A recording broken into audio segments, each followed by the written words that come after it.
नमस्कार। स्पॉटलाइट हरियाणा में आपका स्वागत है। मैं हूं वैशाली चौधरी और हमारी इलेक्शन स्पेशल सीरीज चल रही है। इस हफ्ते हम चुनावी स्पेशल में बात करेंगे घोषणा पत्रों की। जी हां, इस हफ्ते कांग्रेस और बीजेपी दोनों ने ही चुनावों के चलते अपने घोषणा पत्रों में वायदों की झड़ी लगाई है। तो हम वायदों पर चर्चा करेंगे और दोनों पार्टियों के घोषणा पत्रों की, यानी एक घोषणा पत्र दूसरा संकल्प पत्र, दोनों का एक तुलनात्मक अध्ययन भी करेंगे। साथ ही हम बात करेंगे कि लोग क्या कह रहे हैं, चुनावी मूड क्या है। लेकिन सबसे पहले बात करते हैं कांग्रेस के घोषणा पत्र की। आइए देखते हैं एक खास रिपोर्ट।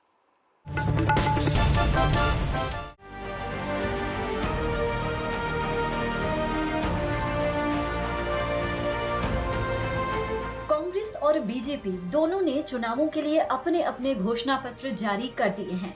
ऐसे में सवाल ये उठता है कि इन घोषणा पत्रों से तो यही लगता है कि जनता को लुभाने की पूरी कोशिश की गई है। चलिए कांग्रेस के घोषणा पत्र को थोड़ा समझने की कोशिश करते हैं। कांग्रेस ने हरियाणा में 7 वायदे कर 1.5 करोड़ मतदाताओं को कहीं न कहीं साधने की कोशिश जरूर की है।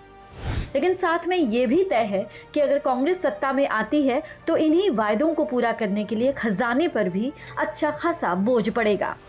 एक अनुमान के मुताबिक तकरीबन 30,000 करोड़ रुपए सालाना का ये बोझ होगा, जो कि मनोहर लाल सरकार के दौरान पेश किए गए बजट का 15% पैसा होगा। यानी कि बजट का लगभग 15% पैसा इन्हीं वायदों पर खर्च होगा।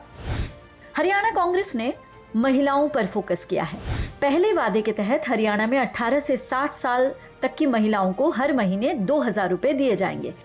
इस ऐलान से कांग्रेस ने प्रदेश की करीब 60 लाख महिला वोटरों को साधने की कोशिश की है। लेकिन इसके साथ ही इस बात पर भी गौर किया जाए कि इस वजह से करीब 1440 करोड़ रुपए का सालाना खर्च आएगा। इसी गारंटी के दूसरे पॉइंट में कांग्रेस ने 500 रुपए में महिलाओं को सिलेंडर देने का वादा किया है। अभी हरियाणा में करीब 46 लाख परिवार ऐसे हैं जिन्हें सरकार 500 रुपए में घरेलू गैस सिलेंडर दे रही है। इस पर करीब 230 करोड़ रुपए का हर महीने खर्च आ रहा है। इसका सालाना खर्च 2,700 करोड़ रुपए है। यानी पहली गारंटी को पूरा करने पर 4,140 करोड़ रुपए का बोझ पड़ेगा। कांग्रेस के हरियाणा से 7 वायदे, पक्के इरादे। महिलाओं को शक्ति, महिलाओं को सशक्त बनाने के लिए कांग्रेस सभी महिलाओं को 2,000 रुपए प्रतिमाह देगी। जो भी 18 वर्ष से 60 वर्ष तक, 60 के बाद में वृद्धावस्था पेंशन शुरू हो जाती है। 2,000 रुपए प्रतिमाह महिलाओं को, सशक्त महिलाओं के सशक्तिकरण के लिए देगी। महिलाओं के कष्टों को कम करने और महंगाई के बोझ से राहत देने के लिए हम सभी महिलाओं को 500 रुपए में गैस सिलेंडर देंगे। अब बात करते हैं दूसरी सबसे बड़ी गारंटी, यानी कि ओल्ड पेंशन स्कीम ओपीएस की। कांग्रेस ने 2.5 लाख कर्मचारियों को भी इससे साधने की कोशिश की है। दरअसल ये किसी से छुपा नहीं है कि हिमाचल प्रदेश में साल 2022 में जो विधानसभा चुनाव हुए उसमें बीजेपी को कहीं न कहीं ओपीएस की वजह से ही हार का सामना करना पड़ा था।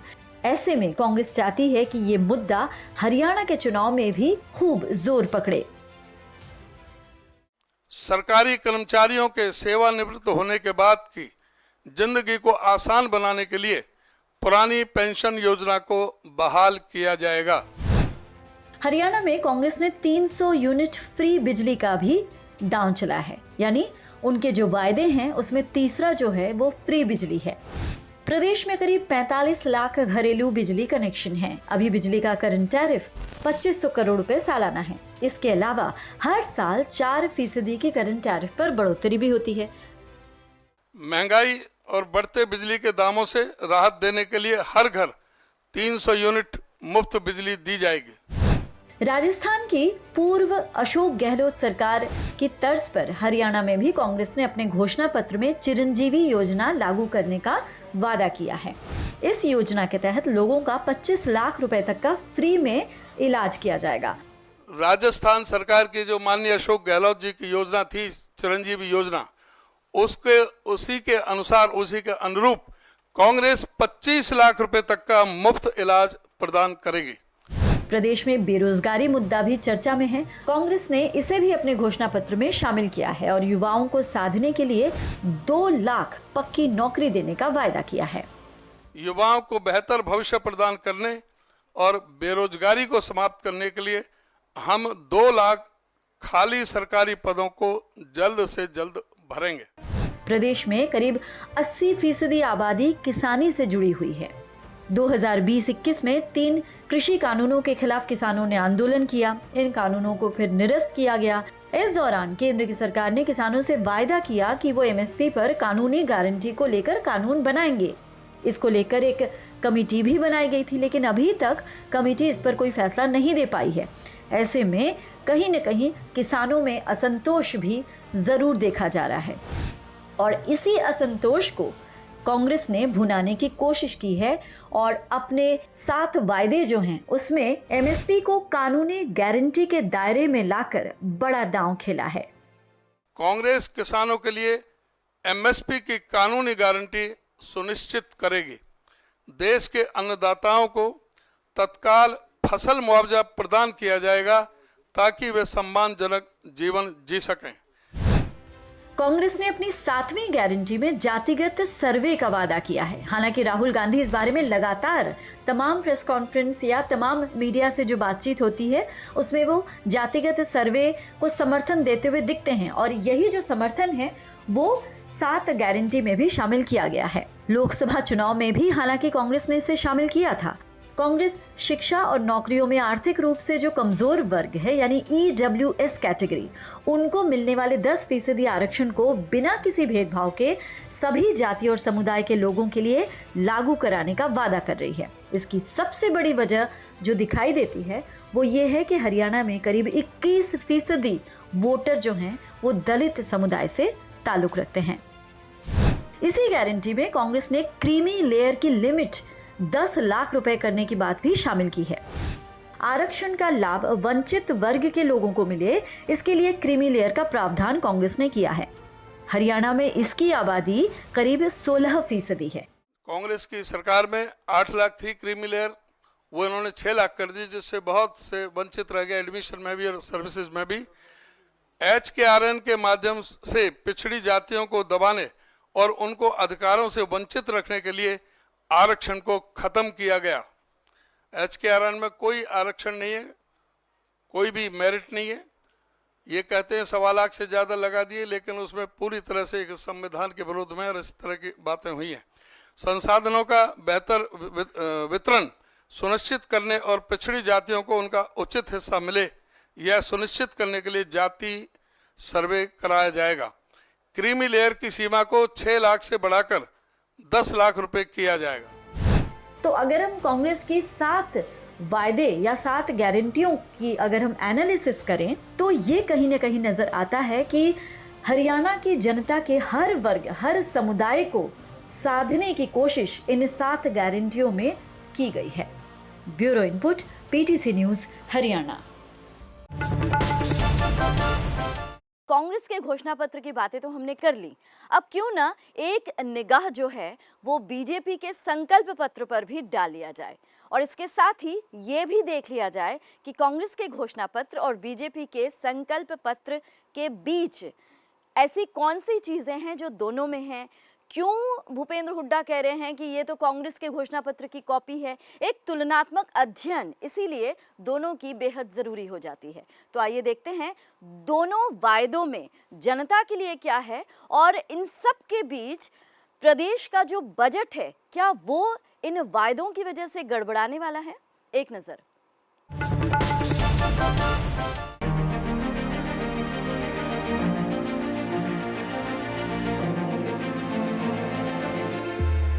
हरियाणा विधानसभा चुनावों के लिए कांग्रेस के साथ साथ भाजपा ने भी कल अपना संकल्प पत्र जारी कर दिया है। भाजपा के संकल्प पत्र में कुल 20 वादे किए गए हैं। इनमें से 5 तो ऐसे हैं जो कहीं ना कहीं कांग्रेस के घोषणा पत्र के जैसे ही हैं। तो आइए समझते हैं भाजपा के संकल्प पत्र में क्या क्या है। भाजपा के संकल्प पत्र में 18 से 60 साल की 78 लाख महिलाओं को हर महीने आर्थिक मदद, शहरी और ग्रामीण क्षेत्रों में गरीब लोगों को आवास, हर घर गृहिणी योजना के तहत 500 रुपए में सिलेंडर, 2 लाख युवाओं को पक्की सरकारी नौकरी और बुढ़ापा, दिव्यांग और विधवा पेंशन में वृद्धि का वादा किया गया है। और ये वादे ऐसे हैं जो कांग्रेस के घोषणा पत्र से काफी मेल खाते हैं। तो ऐसे में जाहिर है कि कांग्रेस की तरह भाजपा को भी इन वादों को पूरा करने के लिए करोड़ों खर्च करने होंगे। हालांकि पार्टी ने कुछ वादे ऐसे भी किए हैं जो बिल्कुल ही अलग हैं। भाजपा ने अपने संकल्प पत्र में ओपीएस को शामिल नहीं किया है। हालांकि कांग्रेस के घोषणा पत्र में ओपीएस एक बड़ा मुद्दा है और वादे के मुताबिक कांग्रेस की सरकार बनती है तो ओपीएस बहाल किया जाएगा। 100% इसको हम पूरा करेंगे। मुझे खुशी है कि आज लाडली बहना के तहत महिलाओं को 2100 रुपये देने का इस संकल्प पत्र में जो निर्णय किया है, हमारी बहनों को इसका एक बड़ा लाभ मिलेगा। और हमने ये भी इस बात को दोहराया है कि हम हरियाणा के किसान की 24 फसलें एमएसपी पर खरीदने का निर्णय हमारा वो जारी रहेगा। वही कॉपी पेस्ट है जो हमने कहा, वो इन्होंने कहा कॉपी पेस्ट है। आपको लगता है लेकिन इन्होंने हमारा 2005 का 2009 का मैनिफेस्टो देखो, जो लिखा वो किया है। इनका 14 का देख लो, 19 का देख लो, जो कहा है वो नहीं किया। जो प्रदेश प्रति व्यक्ति आय, निवेश, कानून व्यवस्था, नौकरी देने और खेल खिलाड़ी में नंबर 1 था 2014 में, आज बेरोजगारी में 1 कर दिया, आज महंगाई में 1 कर दिया, 1 नंबर कर दिया। आज कानून व्यवस्था ठप हो गई, अपराध में बहुत तेजी से है। 2 लाख सरकारी पद पक्के खाली हैं, तो कुछ किया ही नहीं उन्होंने। तो भाजपा ने अपने 20 सूत्रीय संकल्प पत्र में केंद्र की 2 योजनाएं भी शामिल की हैं। केएमपी की ऑर्बिटल रेड कॉरिडोर का निर्माण और नई वंदे भारत ट्रेनों की शुरुआत, साथ ही कई रैपिड रेल सेवाएं और गुरुग्राम फरीदाबाद के बीच इंटरसिटी एक्सप्रेस मेट्रो सेवा भी शामिल है। तो अब आइए समझते हैं कि भाजपा और कांग्रेस के वादों की पूरी डिटेल। भाजपा ने अपने संकल्प पत्र में लाडो लक्ष्मी योजना की बात की है। जाहिर है कि इसके जरिए हरियाणा के 78 लाख महिलाएं वोटों को साधने की कोशिश की है। हालांकि कांग्रेस की ओर से भी 18 से 60 साल तक की महिलाओं को साधने के लिए 2000 रुपए प्रति महीना देने का वादा किया गया है, लेकिन भाजपा ने इसे 100 रुपए बढ़ाकर 2100 रुपए प्रति माह कर दिया है। पार्टी के संकल्प पत्र में 500 रुपए में सिलेंडर की बात भी कही गई है। ये वादा भी कांग्रेस की तरह ही है। हालांकि इससे हर गैस सिलेंडर पर 334 रुपए सरकार की जेब से जाएंगे।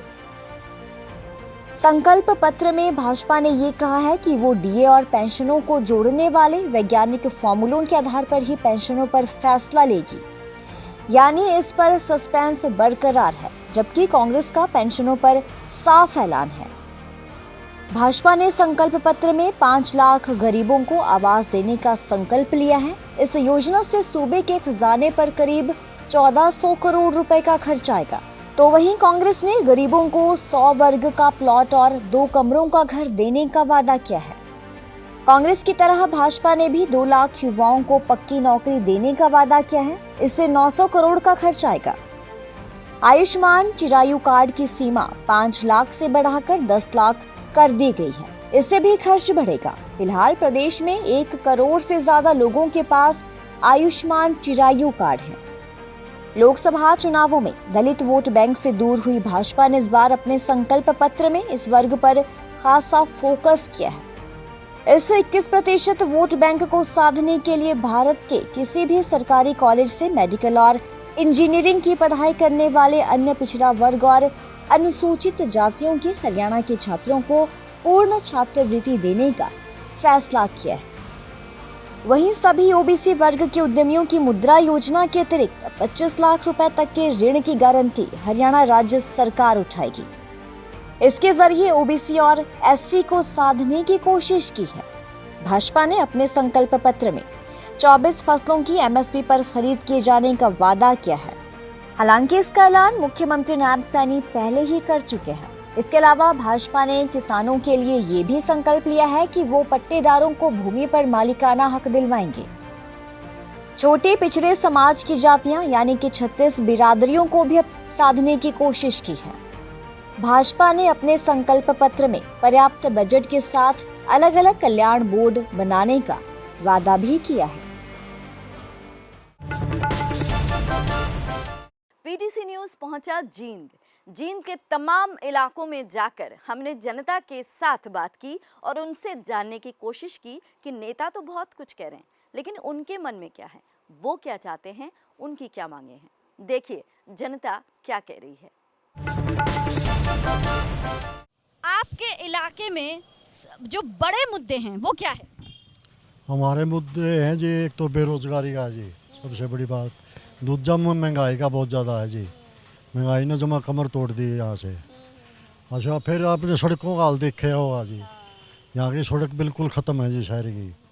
नहीं तो सड़कों का जो हाल देख रहा है वो तो आज से नहीं, मैं तो पिछले चुनावों में भी मैंने ऐसे ही देखा था, अभी भी वैसा ही है, यानी कुछ बदला नहीं है। बदला जी, आस लगाए हुए थे, 10 साल बीत गए बीजेपी को।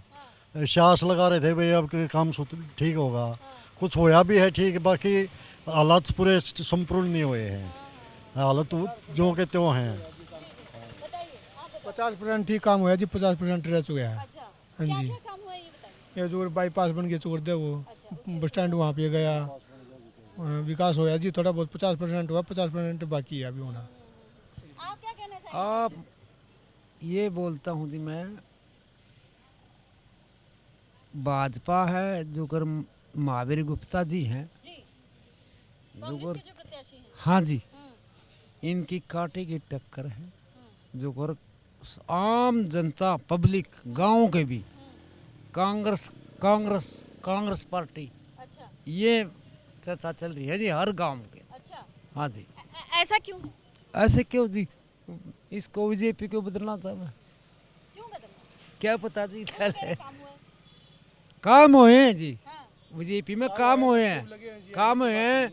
जो करे बीजेपी में बगैर पैसे लड़के भी लगे हैं, कोई वो लाले धंध नहीं, क्या पता जी। गांव के अंदर ऐसा है भाई, हमने ये कांग्रेस लानी है, बीजेपी बदलनी है। अच्छा, हाँ, गांव के अंदर ये माहौल है। हमारा तो मूड जी, तो हम सरकार बदलना चाहवा जी। अच्छा, हमारे के लिए बढ़िया एमएलए चाहिए ना जो हमारा काम करे। हम तो परेशान जी, महंगाई इतनी हो रही है जी, क्या करा जी, काम है नहीं, कुछ नहीं, रोजगार भी ना, क्या करा जी। तो आपके कहने का मतलब बीजेपी के आने के बाद महंगाई बढ़ गई? हाँ जी, महंगाई भी बढ़ गई फिर, लेकिन काम ठीक है, बाकी वह बात नहीं है जो पहले थी ना कांग्रेस में, अब नहीं है जी। नीचे कौन दी करने की, हाँ नीत कौन जी, हाँ ये लोग बदलेंगे, ये कांग्रेस को ले आऊंगे, हाँ वो करेगी जी। हाँ, कांग्रेस को लाएंगे, बीजेपी जेजेपी और इनेलो को नहीं लाएंगे? हाँ जी, ना कांग्रेस को ले आवा जी। हाँ जी, सबकी मानना यही हो रही है जी। मैं बीजेपी से बहुत खुश हूँ, ठीक है। मुझको विकलांग पेंशन मिलती है, 3000 रुपये बैंक में जाता हूँ, वहाँ से ले आता हूँ अपनी, बीच वाला कोई बिचौलिया सारा खत्म। आयुष्मान कार्ड बने हुआ, 5 लाख तक का ऑपरेशन करवा लिया, 25,000 रुपये मेरे बच गए, ठीक है। बीपीएल मेरा कार्ड है, सारी सुविधा मिलने लगी पोर्टल पे। इसको मिल गई, हमारे को तो पहले से ऑलरेडी ये कोई नहीं, जो आयुष्मान कार्ड तो बहुत दिन से चल रहा है। सारी सुविधा बीजेपी सरकार से मिल रही है। अब की बार पूरी तरह से संतुष्ट हैं? हाँ, मैं पूरी तरह से संतुष्ट हूँ।